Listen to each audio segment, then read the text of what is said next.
नमस्कार मित्रांनो, आज एका नवीन व्हिडिओमध्ये आपल्या सर्वांचं सहर्ष स्वागत। विमानातील पहिलाच प्रवास। मित्रांनो, जुन्नर तालुक्याच्या आदिवासी भागात तळमाची या गावामध्ये मी वाढलेलो। मातीचा सुगंध, शेतातील कष्ट, साधेपणाने जगणारी माणसं हा आमचा खरा ठेवा।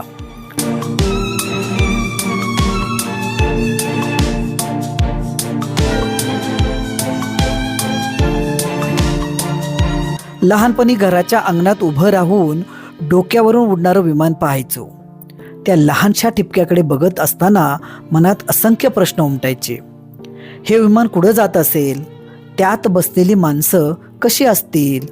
पण लगेच वास्तव हसून सांगायचं, हे सगळं आपल्या वाट्याला कुठं? आमच्यासारख्या ग्रामीण जीवन जगणाऱ्या माणसासाठी आपली लालपरी बस आणि रेल्वे हेच प्रवासाचं अंतिम साधन। विमान प्रवास हा तर श्रीमंत लोकांच्या गोष्टींमध्ये ऐकायचा विषय। स्वप्नात सुद्धा स्वतःला विमानात पाहण्याची हिंमत व्हायची नाही। पण आयुष्य कधी कधी आपल्याला आपल्या कल्पनेपलीकडचं देतं। Centre for culture resources and training अंतर्गत प्रशिक्षणाची संधी मिळाली। पुणे ते गुवाहाटी हा विमानाचा प्रवास याच संधीमुळं घडून आला आणि पहिल्यांदाच पुणे ते गुवाहाटी असा विमान प्रवास ठरला। तिकीट बुक झाल्याचा मेसेज मोबाईलवर आला। क्षणभर डोळे पाणावले। आनंद होता, पण त्याहून जास्त जबाबदारीची जाणीव होती। मी खरोखरच विमानाने जाणार आहे का? हा प्रश्न मनात पुन्हा पुन्हा येत होता। आजूबाजूला वेगळीच दुनिया दिसत होती।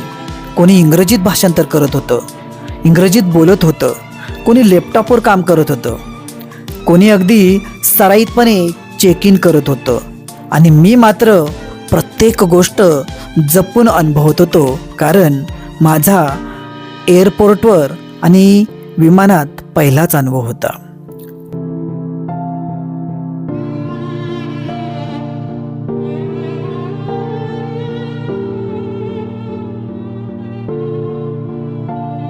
सिक्युरिटी चेक करताना हातातल्या बॅगांपेक्षा मनातली धडपड जास्त जाणवत होती।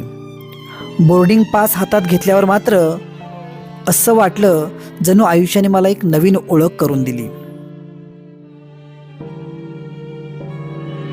विमानात बसल्यावर खिडकीजवळचे सीट मिळालं। खिडकीतून बाहेर पाहताना मनात हजारो प्रश्न, हजारो विचार आले।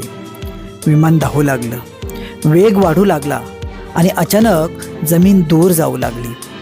त्या क्षणी छातीत एक वेगळंच थरारलं। भीती नव्हती, पण एक अज्ञान अनुभव होता।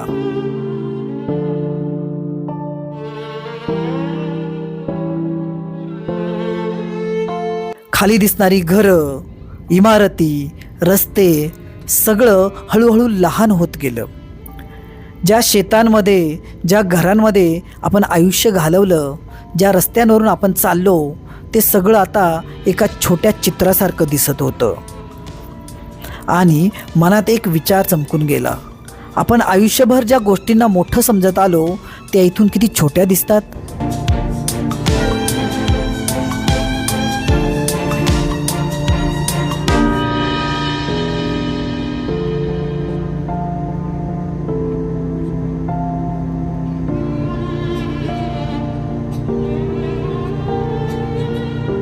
त्या क्षणी मनात शांतता होती, जणू सगळ्या चिंता खालीच राहिल्या होत्या। आजूबाजूला बसलेले प्रवासी शांत होते। कोणी झोपलेले, कोणी पुस्तक वाचत, तर कोणी मोबाईलमध्ये गुंतलेले होते। त्यांच्यासाठी हा कदाचित रोजचा प्रवास असेल, पण माझ्यासाठी तो आयुष्यभराचा अनुभव होता।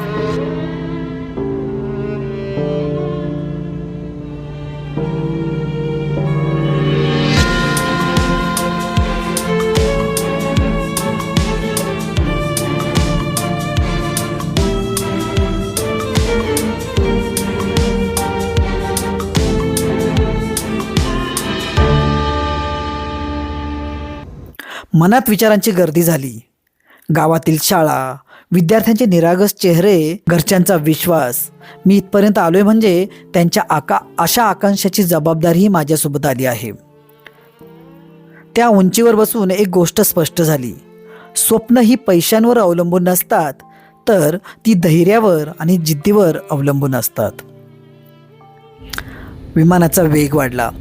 जसा जसा विमानाचा वेग वाढला तशा मनामध्ये देखील असंख्य शंका, असंख्य प्रश्न निर्माण झाले. विमान खाली उतरू लागलं तसं मनात कृतज्ञतेची भावना दाटली. हा प्रवास फक्त पुणे ते गुवाहाटी नव्हता, तर हा प्रवास होता स्वतःच्या भीतीवर मात करण्याचा, स्वतःला नव्याने ओळखण्याचा आणि सामान्यतेतून असामान्यतेकडे जाण्याचा.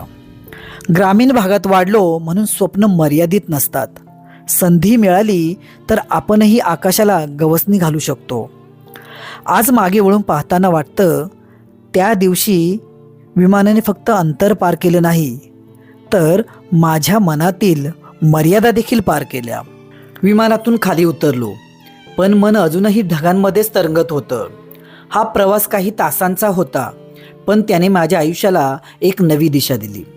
लहानपणी आकाशात दिसणाऱ्या विमानांकडे पाहून जे स्वप्न मनात होतं, ते आज प्रत्यक्षात जगण्याचा क्षण मला लाभला. भीती होती, थोडी धडधडही, पण त्या सगळ्यांपेक्षा मोठी होती ती माझी जिद्द आणि स्वतःवरचा विश्वास. प्रत्येक ढग ओलांडताना मला जाणवत होतं की माझ्या मर्यादा मागे टाकतो आहे आणि नव्या उंचीला स्पर्श करतो आहे. हा फक्त एका शहरातून दुसऱ्या शहरात जाण्याचा प्रवास नव्हता, तर माझ्या आत्मविश्वासाचा, धैर्याचा आणि स्वप्नपूर्तीचा प्रवास होता.